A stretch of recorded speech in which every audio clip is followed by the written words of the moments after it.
Did you know that the wasabi that you get in those little sushi packets or even at a sushi restaurant isn't real wasabi?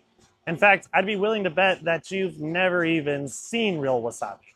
Because if it comes out of a tube, that's not real wasabi. So what is it?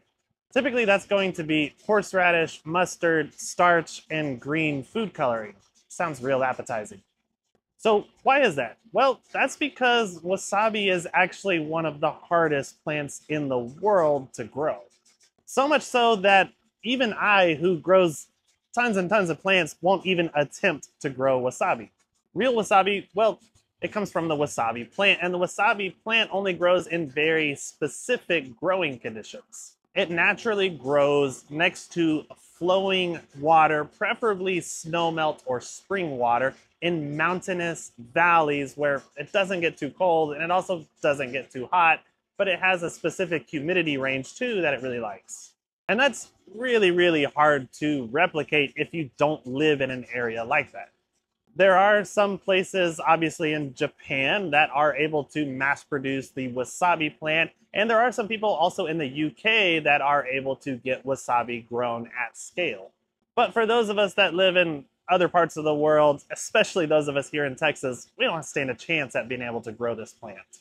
And those unique challenges make it a very expensive plant. So one rhizome of real wasabi can be well over $100 per pound. But that's not the only problem with getting real wasabi to your favorite sushi restaurant. Real wasabi actually needs to be ground fresh right next to the table because it only holds its flavor for about 15 to 20 minutes before it goes away. And traditionally, it's going to be ground or shredded on a shark skin type of board, and it has to be done fresh right at the table side. But your high-end sushi restaurants very well might have this service at an extra cost because real wasabi does have a different flavor profile than the fake stuff. And real wasabi also has medicinal and antibacterial properties, which is why it was traditionally eaten with raw fish. So tell me, have you ever had real wasabi? What was that experience like for you? Leave it down in the comments below.